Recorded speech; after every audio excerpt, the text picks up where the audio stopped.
Yeah, I don't know about Yeah, Arsenal, man. I think Arsenal, you just had another disappointing window, innit? yeah. You know what I mean? Like the Frustrating. sense that, yeah, because like I can't remember if it was saying that it might have been Potsy, um, but you know when it's Arsenal, yeah, like it's so close, Arsenal.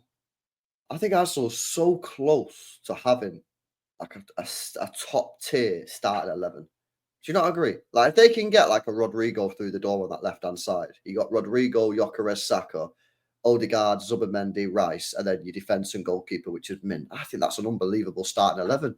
But I think if you don't get the left winger, I think that left winger is such an important position when teams like City and Arsenal always play against low block teams, don't we? Like you've got to have a really efficient left winger. And for me, I just think Martinelli and Trossard, I just don't think they're good enough, to be honest with you. And like Mm.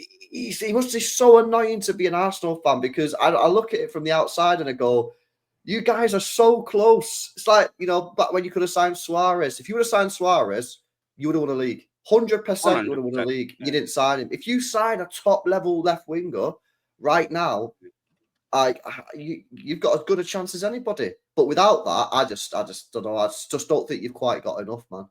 And I don't Yeah. think you've got enough. You know what's funny, actually? I think you've got a better chance of winning the Champions League. Oh, well, I mean, I hope you're right. Let's get that But do up. you, do you think you've got a better chance of winning Champions League or Premier? Because your defense is insane, right? I think you've got a much better chance of winning the Champions League than the Premier League.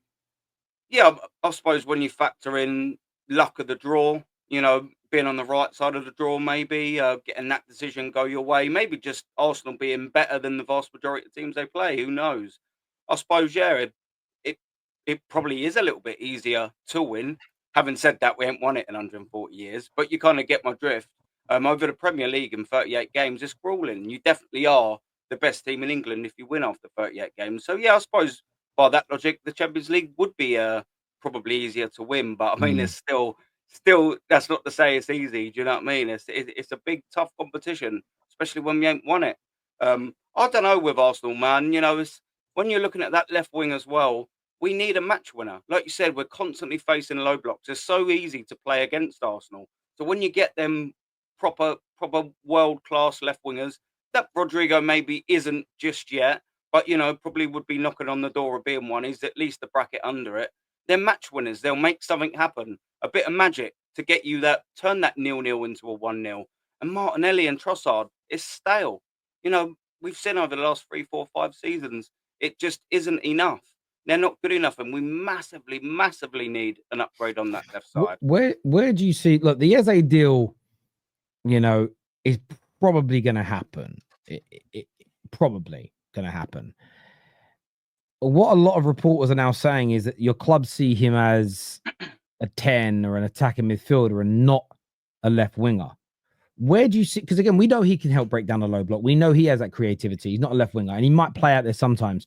Where do you see him fitting into your team? How is that going to work with Rice, Zubimendi, and Odegaard in terms of giving you that balance and giving you that extra string and that bow to your attack?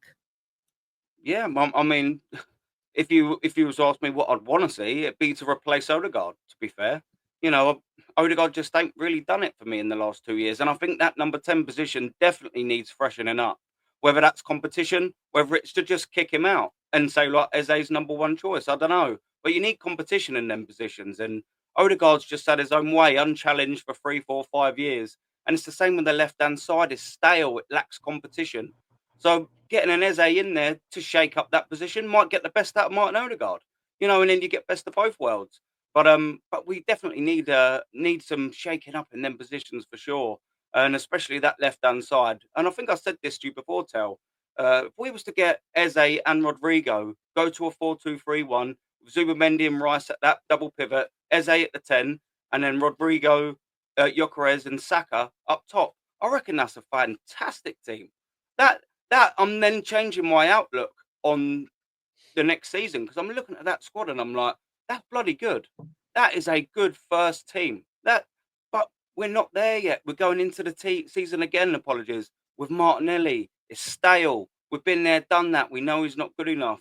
We're going in with Odegaard, who he's just not that top tier of player. We need massive, massive shaking up in them departments. So to see us 10 days before the league starts, 11 days before Manchester United, that we ain't done it just yet. We don't know what's going to happen. The window's open for what? Another 25 days? Yeah, something like that. But you know, to get both of them in there, it's a long shot in it. I can't see Arsenal doing both. If we can get Eze in, I'd prefer Why can't Rodrigo, you to do be both? fair. Why can't you do both? Well, we should be. Yeah, I think we should do LB, but I just can't see them doing it. You know, we've sort of come up to the point now where we're not making signings, if you believe what you read, because we need to sell. The problem is we're 2 months, 5 days into the transfer window, and the only bits of outgoings we've done is rip up Tomiyasu's contract. So, you know, if that is the case and future purchases hinge on sales, then we'll be waiting all day. You know, yeah, Fabio Vieira maybe be on his way out. Reece Nelson, we're rejecting bids apparently for Trossard, rejecting bids for Martinelli. Where's the money coming from, LB? We spent 200 million quid. I just can't see them spending 350 million quid without reply in terms of sales. It's just it's a little bit underwhelming, to be fair. I reckon we're again that close. You make them 2 signings, and Arsenal Football Club, I'm going into the next season, I'm like, yeah, let's go. You know, it gives you a little bit more hope when you sign them top tier players, but you know, it's just a little bit underwhelming, especially when you consider, and I'm waffling here, so I'll stop in a second. No, you're not. You've got the Madueke signing.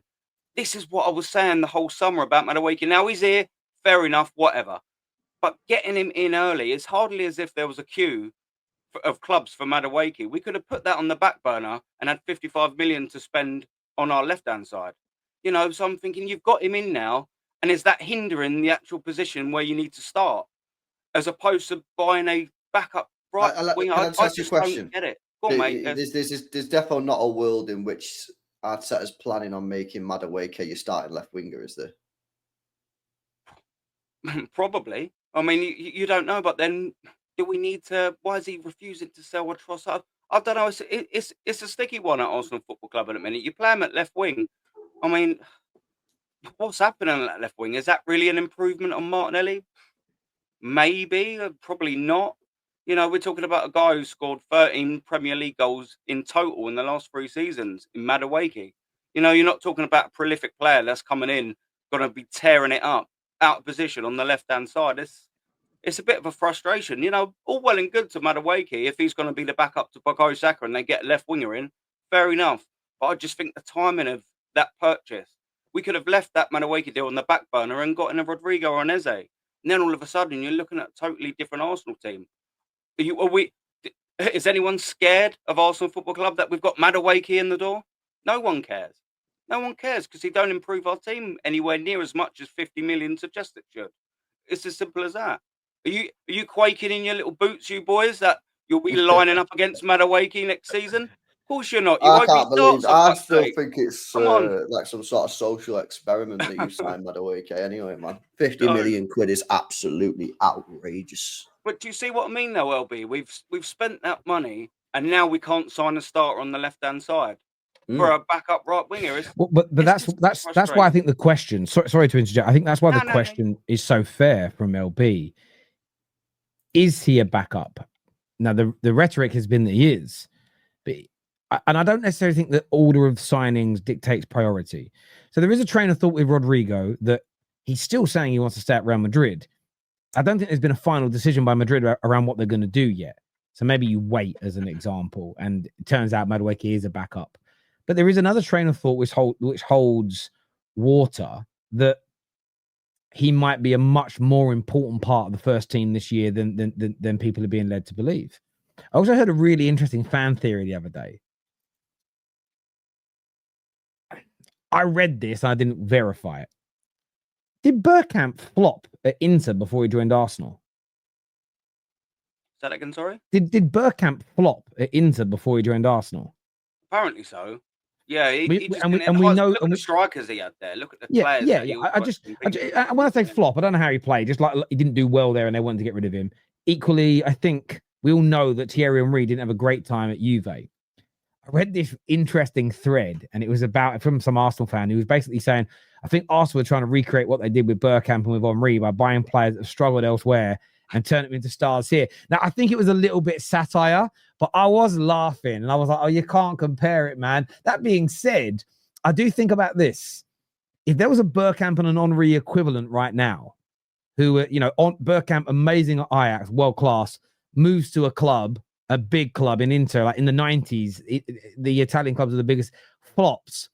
If we're that equivalent now, if somebody right now was world class in Portugal, went to Real Madrid and flopped, and then Arsenal signed him, there would be a fuck off. I'd love to have seen social media when you signed Bergkamp and Henry. I bet it would have been in meltdown. Now, by the way, we all now know what we know, right? So you can't compare these players to these guys. But I'd have loved to have seen social media the day you signed, especially Henry. I'd have loved to have seen the day you signed a youngster who flopped in Italy. I reckon it would have been meltdown central. I don't know about you boys. I just saw it and I was like, there are some parallels there, but you shouldn't always try. There's certain history you should try and recreate. And there's others that are crazy. But yeah, I'm intrigued by the Madueke deal. I still don't understand it. That being said, I think Eze is a needle mover. I really think he's a top player and will make you a more creative team. But I do agree. You add that left-hand side as well. I think you go from being a fantastic team to a fucking elite team. Yeah. I think there'll be a massive upgrade. What are these comments saying here? Yeah, he did flop out. Okay, again, I'm only going by what I read, and I thought the thread was quite satirical anyway. Can we get positive Arsenal fans? Well, we'll just get football fans giving their opinions, bro. That's what we're going to do at the Terrace. Odegaard for possession play, Eze for the transitional play. Yeah, but you get transitions in games, don't you? Like, it's one thing that Arsenal were bad at last year was their transition opportunities or counter-attack opportunities in my day. We've got to improve that. Brian here, what's your thoughts on this, boy? It says Eze will most likely play left 8 to support the left-hand side as our play is right side bias to the point where 19% of our play went down the left. It's fucking crazy. But are you dropping them? Who comes out? Yeah, exactly. I'll be, Rice? Or Zubimendi, isn't it? One of them's gone. One's got to go, man. Doubt that's going to happen. Couldn't Rice play on the right-hand side as an 8? And Eze on the left and really change it up. What, drop Odegaard? That's the only one I'd drop out of that midfield would be Odegaard. Yeah, I mean, we all know because Arteta plays like, he's been quite pragmatic really in the last couple of years. He's not gonna not play Rice and Zubimendi. Them two are gonna play pretty much every game. He's not free flowing enough. He doesn't like playing like free flowing and more risky midfields to play an Eze and an Odegaard. He's always going to play He's always going to play Zubimendi and Rice for the protection. Would Arsenal be more balanced if they went 4-2-3-1 and had Rice and Zubimendi in a double pivot? Rice more in a natural position, maybe getting forward a little bit more. Eze playing actually as a 10 with Saka and say Martinelli on the left, Saka on the right with a striker. Do you think you get more balance than in a 4-3-3? Maybe. I would play Eze and Odegaard. They've got the best defense in the league, one of the best defenses in Europe, right? Why do you need a Rice and a Zubimendi? I just think just play one of them, yeah, and just full send Odegaard and Eze, and just let Rice. Rice is a £100 million player. 100 million. He should be able to hold that midfield down on his own. Rodri holds it down. Yeah, let Rice hold it down on his own. And if he doesn't, you've got one of the best defenses in Europe behind him. I don't see the need in because I look at that midfield, right, and I think you've got a creativity problem in that midfield. I don't think it's creative enough. But if you played just Rice or just played Zubimendi and then played Eze and Odegaard, I think that'd be fine. That maybe not in all the games. I'm not saying like do it in every single game. Maybe City at the Etihad. Maybe you're not going to do it there, yeah. But like 80% of the league games, yeah. Why do you need to play Rice and Zubimendi? I just think it's overkill, especially when you got that defense. I get it at City, mate, because our defense ain't as good as yours. Yeah, we leak goals for fun, but Arsenal's a solid team, man. I don't think there's a need in every game to play Rice and Zubimendi. Yeah, he doubled down on the defensive side of things last season, to be fair. So he was always gonna opt for that defensive structure as opposed to attacking. But I agree, horses for courses. There should be some games where he goes, why do I need a Declan Rice and a Zubimendi today? Maybe that would just be a good opportunity to drop one of them, give one of them a rest. put Rice or Zubimendi in that holding six, and like you say, have two attackers. Like, I'd love to see that personally. Why wouldn't I? You know, some more free flowing attack. And obviously, if you've got someone more creative in there, which quite rightly, as you say, we have got a creativity problem. We haven't got a defensive problem. We've got a creativity problem. And adding another creative midfielder in that midfield might not solve all the issues, but it'll obviously go a little bit of a way to hopefully trying to sort it out. You've got Gyökeres there now who's a runner. You know, you've got a bit more scope to be able to play through positive passes. Do you know what I mean, in that midfield? But he just doesn't really do it, Mikel Arteta. He just sticks to his way, and that's that. So I'll be gobsmacked if he played two attacking left eights next season. Absolutely gobsmacked. But I would like to see it, of course, man. Just he's a yeah. Go on, sorry. That's what I was going to say. The super chat here to you said, would Aaron replace Odegaard with a Cam who has got 11 goals and 12 assists in one league season? Because I know the player he wants. I know the player he wants him. I know. Sorry, let me read that again.